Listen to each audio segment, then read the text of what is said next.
Well, good morning, everyone. Happy Friday. This is Brent Witchell, and welcome to this episode of Try This at Work. If you're not familiar with Try This at Work, essentially, this is an initiative from Microsoft where we want to deliver a series of 30-minute webinars really aimed at walking you, whether you're an end user or an IT pro, through the modern workplace, delivered by us, employees and people with a passion and an expertise around the Microsoft Collaboration and Communication Suite. So this series is going to walk you through what we call Office 365 ProPlus. We'll get to this in a few moments, but we have a few house cleaning rules I want to walk through. The first one is all around your privacy. So your privacy matters tremendously to us here at Microsoft. This may be your very first Try This at Work event that you're attending, and what we would love you to do is whether you drop right now and join anonymously, or for all future Try This at Work webinars, we would highly encourage you to join anonymously. That way you're not exposing who you are and what company you work with, things of that nature. Because this is really about us engaging with you. It's not a marketing ploy to try and get us, get your information so we can follow up with you and pester you about certain things. And so we'll talk about kind of how you engage with us here in a few moments. But if you want to join anonymously, here's just very simple steps to do that, right? Just take the link from the invite that you must have clicked on to join this, open a private browser session, whether it's in Edge or Internet Explorer or Firefox, or an incognito window if you're in Chrome, and just paste that in there. And then that'll take you to step number 3, where you'll want to click on this Watch on the Web. And then this dialog will come up and it'll say, hey, if you want to sign in because you're already using Teams and you're already an Office 365 customer, we would encourage you to just click on the Join Anonymously link right below the Sign In dialog box. And then you'll be in anonymously. And that way, when you ask questions, you can post anonymously, and we'll be much more able to answer those because we won't be sharing your private information, your privacy information. If you don't join anonymously, just know that the producers, myself, and other presenters will be able to see your name and who joined and things of that nature. After the event, we're going to delete any of that. So if you did join and we know you logged in, you're signed in to your own tenant, and you're joining with Teams, don't worry. We're not going to reach out to you, and we're going to delete that residue here within our system so we don't know who you were.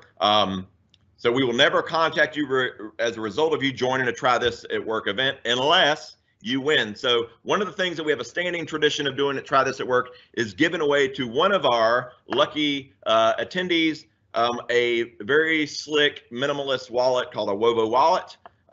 If you're not familiar, you're welcome to visit the website.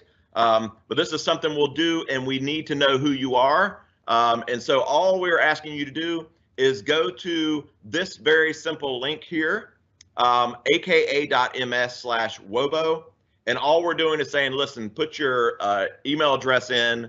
We're going to ask you to do that twice just to confirm in case you make a mistake, so that as we randomly select a winner, we just reply to that email address and say, hey, you won this fabulous Wobo wallet.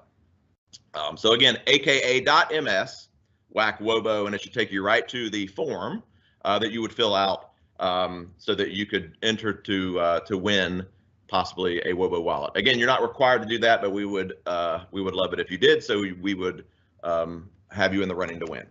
All right, so let's jump into the content here. So we're talking about Office 365 ProPlus.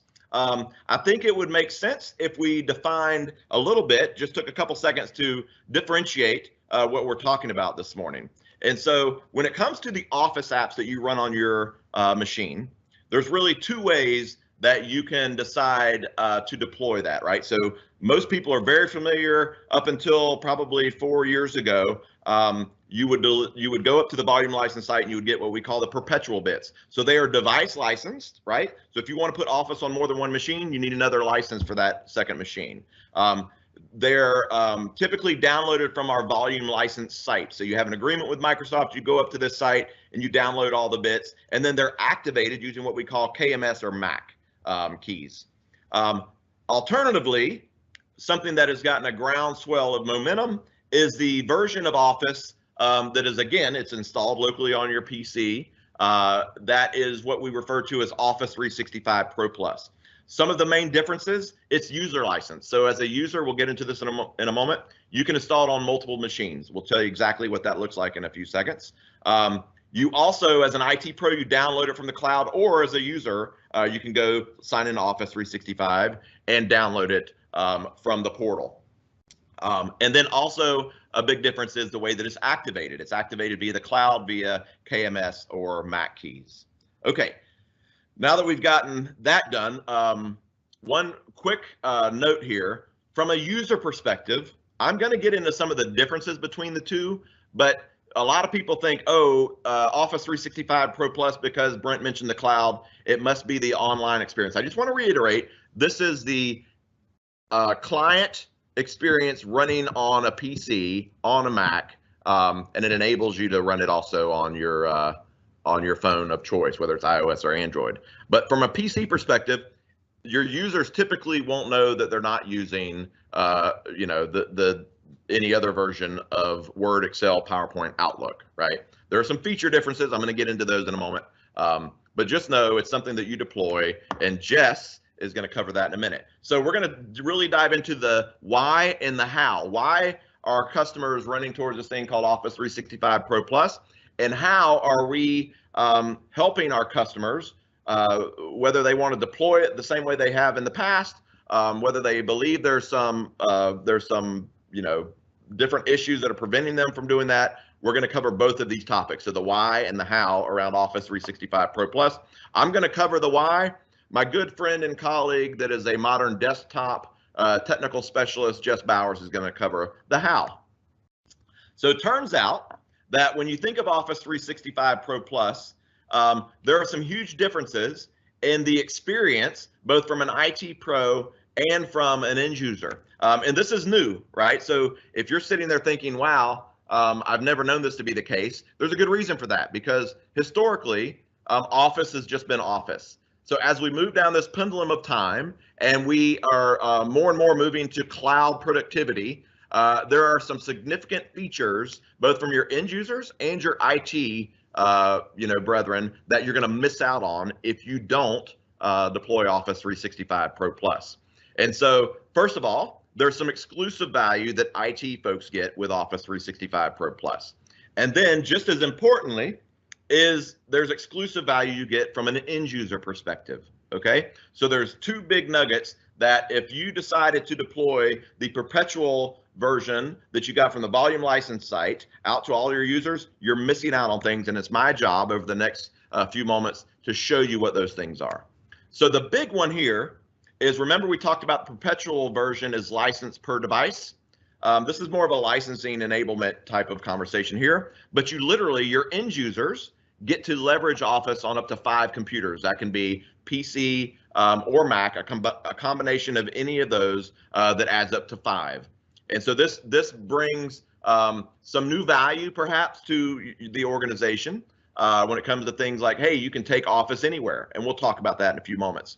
So the question is, and I typically ask all my customers when I get in front of them, is, hey, do you allow employees to install Office 365 Pro Plus using one or more of those license allocations, right, up to 5 on their personal computers? And if not, we would love to know why you're not doing that. And I have a feeling I know the main reason people aren't allowing that is because there's some fear, uncertainty, and doubt about information getting into the wrong hands. And so I'm gonna clear that up in just a moment. So again, from an IT value, exclusive IT value enabled by Pro Plus, the main one here is the bottom one, right? So if you own Intune, you're probably looking for, hey, how do I get the most value out of Intune? And Office 365 Pro Plus, from an IT perspective, is the only version that we put a lot of the integration into Intune and allowing you to deploy Office 365 Pro Plus using Intune. So if you have the perpetual bits, that's not a scenario that we support. And so that's a great nugget of, hey, we should rethink our strategy around deploying Office, because it looks like we would want to use the modern method for deployment, using Intune perhaps, and that's where Office 365 Pro Plus has that exclusive opportunity for you. This is probably the most enticing when I get in front of security-minded folks or compliance-minded folks, and that is all of the unique value that you get just with Pro Plus, Office 365 Pro Plus. The top one is basically showcasing that in Outlook, only the version of Outlook that comes with Office 365 Pro Plus can a user invoke what we call Office 365 message encryption. So if you want to allow them to send things protected out to their, to the recipients of an email, you have to have Office 365 Pro Plus. If you have already invested as a company into Office 365 Advanced Threat Protection, there's a capability called Safe Links. We have integrated that into the Office 365 Pro Plus applications, Word, Excel, PowerPoint, Outlook, right? And so you only get that integration in documents and spreadsheets and PowerPoint when you have Office 365 Pro Plus. So if you don't have Office 365 Pro Plus, if you're deploying a perpetual version or an older version, then you are basically you're more vulnerable from attacks into your organization. And then the third one there is there's a huge groundswell of people really honing in on compliance. And so if you've heard of things like Azure Information Protection, where you can classify and label documents in your organization, the ability for users to go in and add a sensitivity label is really only available using the Office 365 Pro Plus version of Office. And so that is kind of the wrap up for the IT specific capabilities. So if you own Office 365 E3, you have Office 365 message encryption available to you. You should be enabling that within your organization. And so that's where the value of Pro Plus comes in. If you have ATP, again, that's where the value of Pro Plus comes in, because it's the only version of the Word, Excel, and PowerPoint experiences that integrate with our Safe Links solution. And then AIP for classification and labeling. If you're thinking of taking advantage of that, if that's an initiative in your company around GDPR or any other type of compliance, then again, you're going to want to make sure you're deploying Office 365 Pro Plus. So now let's look at exclusive value for your end users. And this surprises quite a few people. And so if I look at this, you'll see that across the suite, Word, Excel, PowerPoint, Outlook, real-time co-authoring, that's where you see all the characters flying across the screen as you have multiple people in a document. That is only available in Word, Excel, and PowerPoint that comes with Office 365 Pro Plus. So you can see that none of the perpetual license versions allow you to have that real-time co-authoring experience. The ability to chat with co-authors in a document, only in Office 365 Pro Plus. The ability to mention people when you're commenting in a document, a PowerPoint, or a spreadsheet, only available in Office 365 Pro Plus. This is a huge enabler. So let's say that Jess shares a file with me and says, Brent, I just shared a PowerPoint with you. I just open up PowerPoint, and inside of there, I have this thing called Shared With Me. I click it, and there's a file that he just shared. So I don't have to go searching for it. That's only in Office 365 Pro Plus. And then integration with Office 365 Groups is only available in Office 365 Pro Plus. And then the ability to focus on what matters. We've simplified the ribbon, and we've done some innovation around really making things simple and intuitive in the Office apps. Again, all that investment is specific to Office 365 Pro Plus. If you look at the applications by themselves, there's things like in Word, the ability, if I'm at work and I'm editing a file and I go in and I say, I author a file and I'm at page 10, I get home and I open up the same file at home on a different machine because my company has allowed me to do that and take advantage of that multiple instances per user because we have user-based licensing. Word will say, hey, welcome back to this file. Do you want to pick up where you left off, right? And so that's super helpful. We also have dictation in Word. So people, if you think of your phone, I always dictate when I'm replying to text and such an email, especially if I want to be hands-free. So we see a huge increase in people doing that. Again, all these things are available only in Office 365 Pro Plus. We have this thing called Researcher in Word and OneNote. We have Designer in PowerPoint, Editor in Word and PowerPoint, Tap in Word. That allows you to go and find and reuse content from the past in your content that you're working on today. The ability to use 3D animated animations on Word and PowerPoint. Again, all of this stuff that is highlighted here in red, only available in Office 365 Pro Plus.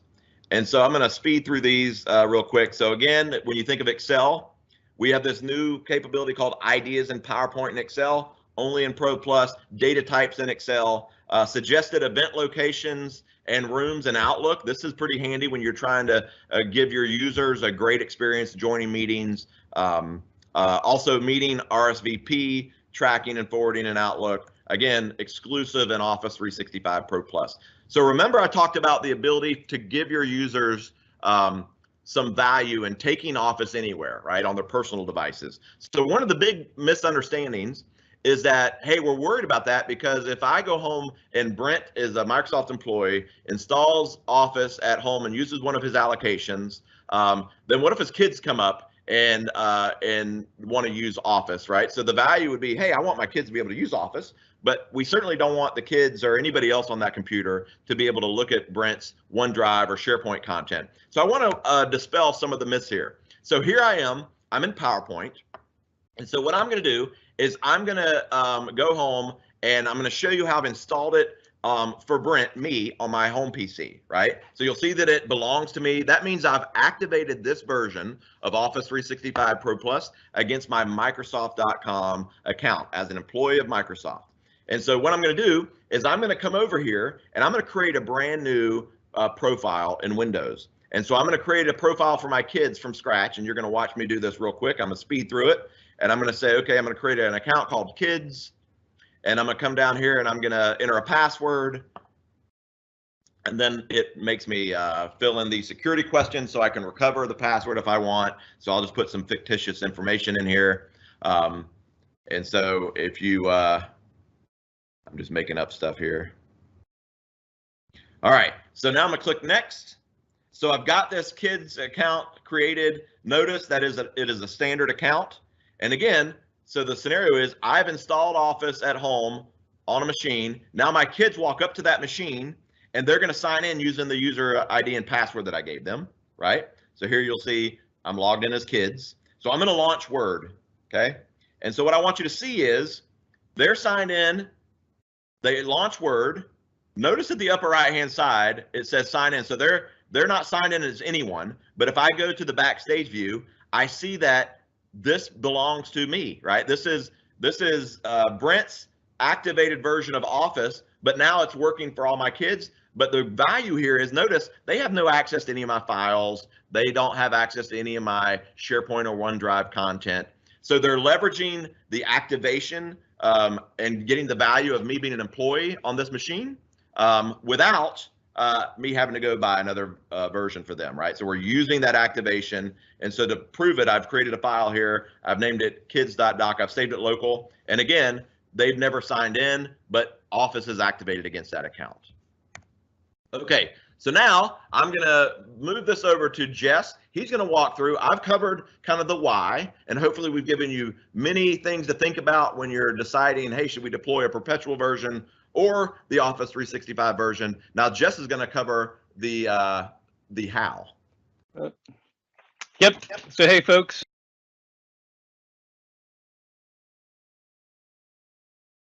So I'm going to cover the how piece on moving from Office Perpetual to Office 365. Some of it's going to include maybe just a reiteration of a couple of the why points, because the whys are also part of the hows, right? So the first thing I'll say is that you've probably heard us talk about perpetual versus cloud managed as the grass is greener on the other side. And the reason is because it really is a better way to kind of manage those devices and manage that content and the productivity tools on those devices.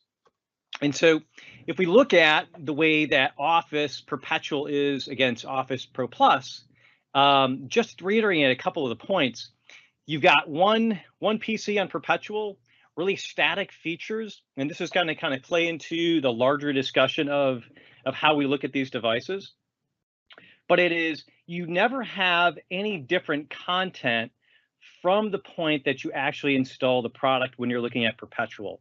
Whereas with Office 365, you've got content that changes over time. Obviously, a lot of new additional features that Brent went through, such as real-time collaboration and security features. But the point is that you're extending the life of those tools and the life of the device. And so this fits into the way we look at what's called a modern desktop. And so a modern desktop is composed of these four things, right? So the first thing is a modern device. And so when we think of like a modern device, not one of those old beige boxes that used to collect dust underneath our desks, but a new modern device is something that has modern capabilities, such as modern hardware, such as pen or touch, such as modern security capabilities, such as like a security, like a biometric reader or like a TPM chip. But that's like number one.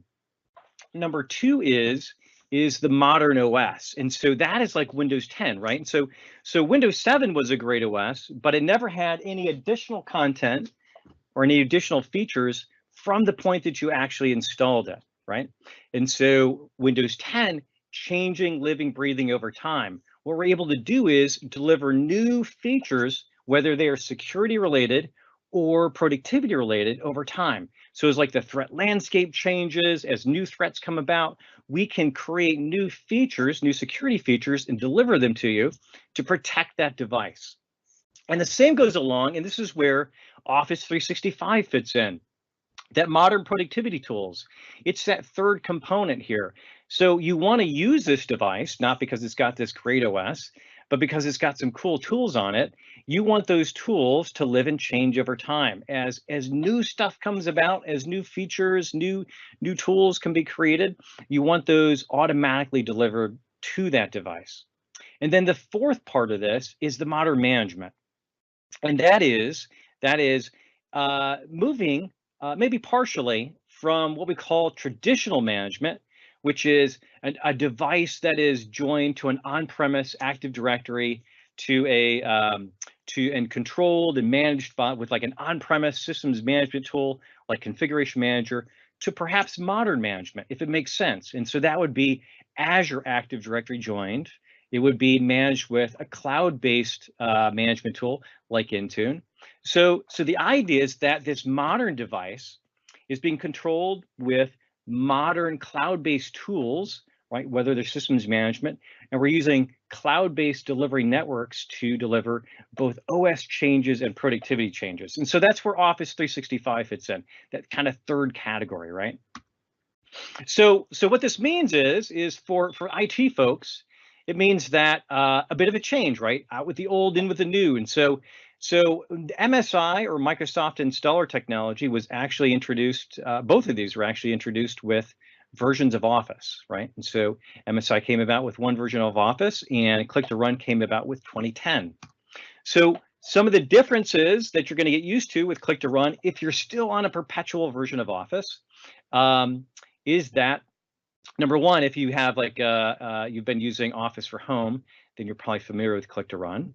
But you'll be getting that Office deployment tool, using that to configure the content for delivery and updates to your devices, right? So that'll be kind of step one. What's neat about this Click to Run is that you don't have to wait until it is fully installed. After a few minutes of delivering this to a new device, it is actually usable, right?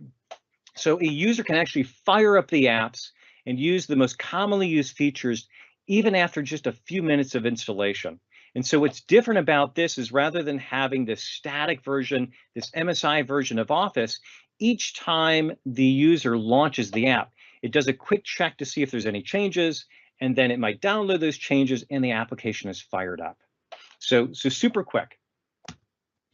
So for a lot of organizations, the question is that how much change do I want to kind of take, right? How much change do I want to allow within my network?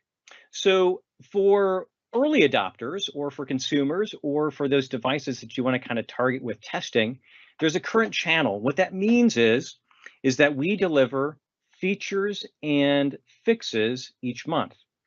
However, in an enterprise, you might say, well, I want more control over when those new features are released. I want to know when they're going to get released. I want to kind of test them before they're released.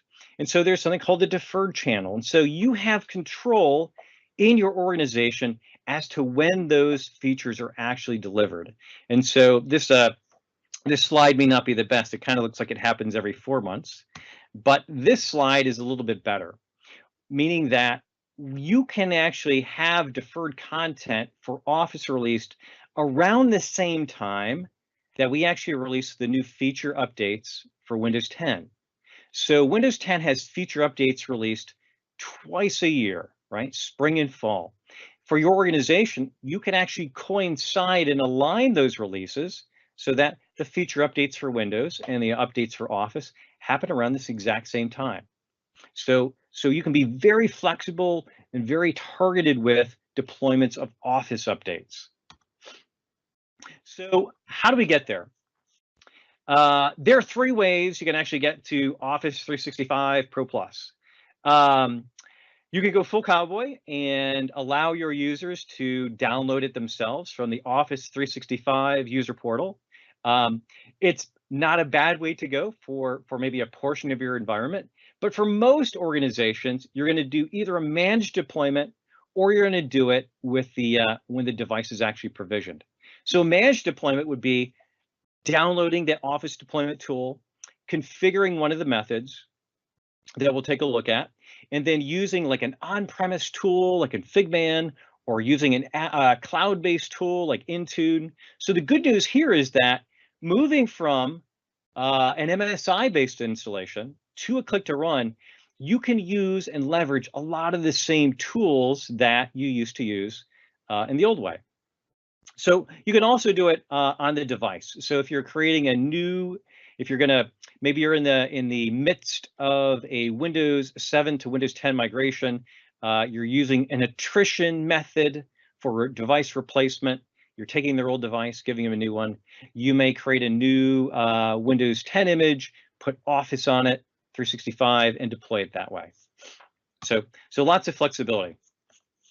So you make a decision, depending on your organization, how much control you want over this. You can really tightly control it through like an enterprise managed way, or you can kind of open it up such that, you know, content comes straight down from the cloud in an automatic fashion. I wouldn't exactly call it low control. It's just kind of a more, listen, as changes come about, changes are delivered. So 3 ways, 3 kind of scenarios that we'll take a quick look at. And I want to stress, if at any time you have a question, or if after this you have any questions, our recommendation is that you contact your account team, and then Brent and I, or one of the other technical specialists, can work with the account team to go through an even more in-depth discussion about how all these things work.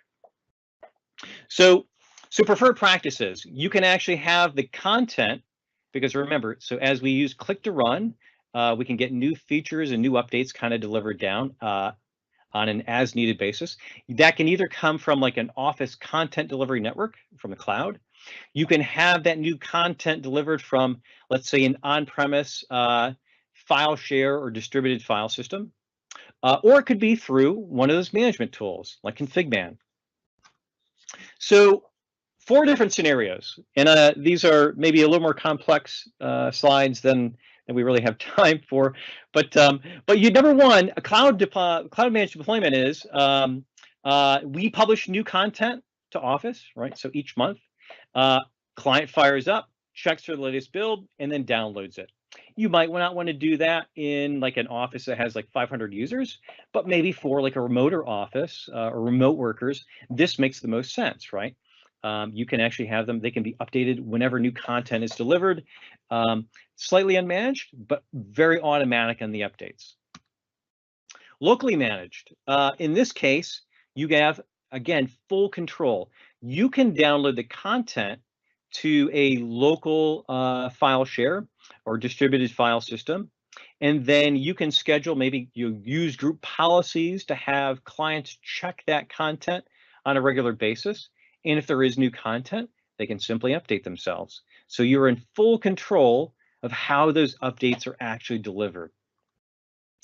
Or you can use an enterprise managed way. Kind of two options on this. Number one, let's say I'm using Configuration Manager, but maybe I want to download content from the cloud, but I want to control when those updates are actually distributed to my devices. In a case like this, I could download when the updates are available to the config server, and then on my schedule, let the clients know. And then when they are ready to update, they can pull the content directly from the cloud. So the benefit there is that I'm controlling when the updates happen, but I'm using Microsoft's content delivery network for the distribution. Now, if you want to control the distribution too, you can download not only when the updates are available, but you can also download the content and then distribute the content from, let's say, that systems management tool like Configuration Manager. So the point of this is you have full control over when those updates are delivered and how they're delivered. If you want to download content from the cloud and have it applied, you can. If you want to determine when the content is delivered to the devices, you absolutely have control over that. You have no loss of control simply because this stuff is updating on a regular basis. So questions, and I know this is a funny slide, but I found it on our internal site and I loved it. This is not the question you guys were probably thinking of, but the point is that this is, in a very short period of time, a lot of content that we went through. So if you are in the midst of moving from either an MSI to click-to-run deployment, because you're moving from, let's say, Office 2016 to Office 2019, and on Office 2016 you could do MSI, but Office 2019 only click-to-run is available. Or if you're moving from one of the perpetual versions of Office to a click-to-run version, we are here to help. And so the best point of contact, the quarterback for you, is going to be your account team. So your account exec and your account technology strategist. If you contact them, they will pull in the right nerds to talk to your folks about the best strategies of how to get this stuff deployed. Best practices, tools, whatever it might take. We are more than happy to kind of help. And that is it. All right. So I just want to remind everyone, I see we still have plenty of folks online. For your chance to win the fabulous Wobo wallet, just go to aka.ms in your favorite browser /Wobo, aka.ms/Wobo, W-O-B-O. Just fill out the form. All we're asking for is your email address. You'll enter it twice, and then we'll draw randomly and select a winner. And so the only time you'll hear from us is if you win. This is where I want to invite you back next week, same time, 10 o'clock a.m. Eastern Standard, where we will be kicking off a series of webinars, again, 30 minutes in length, covering the modern workplace. So we're going to introduce you, the one next week is really around setting the stage for Microsoft's vision and strategy and enabling what we call the modern workplace, powered by Microsoft 365.